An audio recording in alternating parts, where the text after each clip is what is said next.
Hey everybody, and welcome to Meals with Melissa, where we find healthier versions of things that you probably should eat. So, of course, over time, one of the things that I've noticed is that your taste buds change as you start to eat a little bit healthier, and you do get to the point where vegetables actually taste good. Now, over time, the last few years, I've kind of done the whole, what else can we try? How can we make it taste good? What's the best way to extract the nutrients from it? Sorry, that's my biology side of me coming out. So what a great option when I had a good friend, Laura, give me some summer squash. Now, I believe this is called patty pan. I'm sure I'll be fact checked on that one. But you know what, who cares? It's so fun to test new vegetables and see what they taste like. Now, every once in a while, I'll come up with something that I'm like, meh.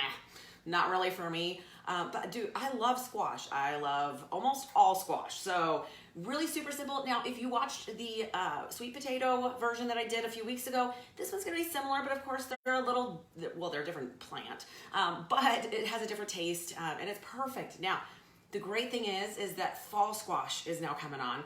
And I'm just as excited about that. So I know, huge nerd right here. It's all good. So this is super, super simple. The less complicated, the better for me. I love baking, but cooking's never quite been my thing. But I do believe that that's the one thing that we are missing in today's climate. We just don't know how to cook. We don't know how to grow our own food. And I am going to tell you that as I did my own little planter garden this summer, there's something deeply and immensely gratifying about growing your own food. So keep that in mind, that if that's something that you choose to do, might not be a bad option to play with that, especially, as you're thinking ahead to next spring. Okay, so now this is the cool thing about the yellow squash. It's a little different than a zucchini. Zucchini, of course, is long and green, and this one starts a little bigger here and kind of has a neck.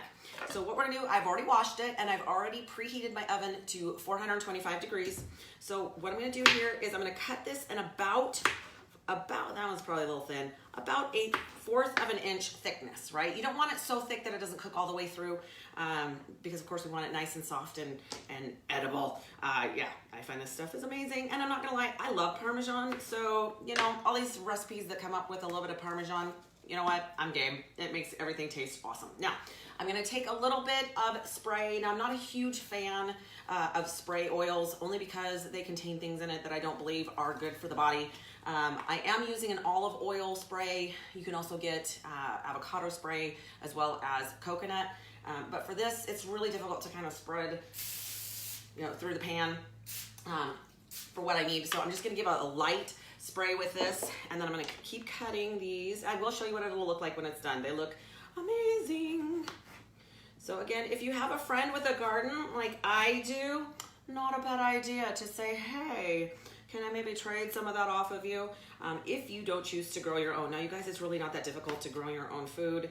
Not only that, but you have absolute complete control over what happens to it. So you know what kind of fertilizer, what kind of pesticides, and there's some natural things you can do to actually keep bugs out of your garden. So, all right, now some of these bigger ones I'm gonna go ahead and cut in half, just because that makes it a little easier for it to cook and a little easier for you to eat it.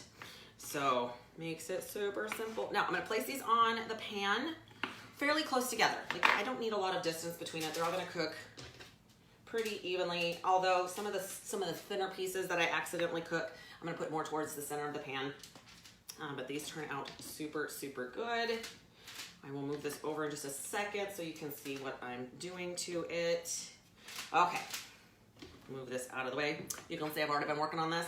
All right, so again, I didn't fill up the full pan, and of course you can make some ahead if you choose to. It's actually best if you eat them when they're just out of the oven and cool down just a smidgen, because of course sitting in the fridge, it's not gonna taste quite as good, plus you're not gonna get the crunchy. Okay, so to this, I'm going to add, now it does call for garlic salt, and unfortunately I don't have any garlic salt, but that's okay because I can make it.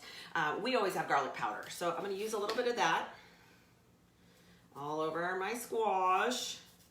Now, I will tell you that if you are one of those people that says, I really just don't like vegetables, I'm gonna tell you why. There's 2 reasons you don't like vegetables. Number 1, when you eat highly palatable food that you get that's overly processed, well, yeah, it's ultra processed, right? It literally is designed to addict you to that food because, of course, the food companies want to sell you more of that.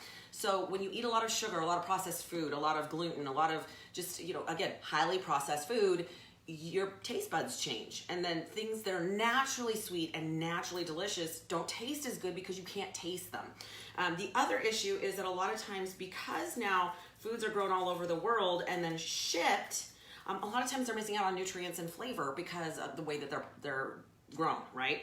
And that's unfortunate because, of course, you know, if you get something that's been homegrown, you know, not GMO, it's amazing, right? You just have to get used to it. Let your taste buds get used to it. I find it fascinating. Like years ago, I didn't really care much for vegetables. Now, let me try new stuff. I'm all about that. I'm gonna add a little bit of pepper. And of course, because I use garlic powder, I'm gonna add a little bit of salt. And I'm gonna take just some grated Parmesan cheese that I've kind of already put in a little container. So I'm gonna put a little bit of the, you know, actually I'm gonna make sure that it's not clumpy, but I'm gonna spoon a little bit over each piece of squash so that they have enough. Maybe spread it out just a smidge. And then I'm gonna throw it in the oven for between 20 and 30 minutes. I wouldn't put it too close to, you can broil it if it's not brownish enough, crispy enough, but you have to be careful also not to overcook it. So I'm gonna cook it for between 20 and 30 minutes depending on the size of my batch. And the first time around, you might just try to see how long is best. And of course, if you, the type of oven can also make a difference. So keep that in mind. Okay, so that's all I do. That's it. You wanna see what they're gonna look like? I will show you. All right, so I made some this morning. They look amazing, they smell amazing. And look at that deep golden crust from the Parmesan cheese. Yeah, now those of you who are thinking, well, cheese is bad, right? Not totally. Like if you have an extreme lactose intolerance, maybe. Like obviously you don't want to eat too much cheese and you want to be really careful with your dairy. A lot of people are lactose intolerant. I don't tend to have the same issues, although I am completely lactose intolerant. I don't tend to have the same issue with Parmesan. So plus I can kind of minimize that as well. So tastes amazing, gives you a little bit of extra fats. Again, that's one thing that I don't think you have to completely cut out. Like I said, cheese is great, right? We love it on lots of things. I just have to minimize mine. So if you have any, I will leave the full recipe down below. This one's kind of an eyeball, so there's not really a whole lot of like this much, this much, this much. And you can make as little or as much as you want, depending on the size of your family, just something fun to do. Now, I get my very best ideas from you guys. If you come up with a great recipe, notice I use a lot of my daughter's recipes because she's an amazing cook. Send them to me, you know, especially if it's simple, it's something you want to share, because education should be freely shared with everyone. I always tell people, yes, I charge for coaching, but I'm going to give you the direct roadmap. Everything that I teach is completely free. You can go to my YouTube channel and you can see everything that I've done for the last 5 or 6 years. And it changes over time too, because the more I learn, the more I share. But you'll get some great ideas, some things that work for me, and it'll help you to find your own groove. Now, if you have any questions that you want to ask me directly, you don't want to necessarily leave a message down below, you can contact me directly through Facebook direct message, and I do respond. So have an incredible day, you guys. Smoke's finally starting to lift, so I'm going to spend a little time outside today. Have an incredible weekend, you guys, and happy fall.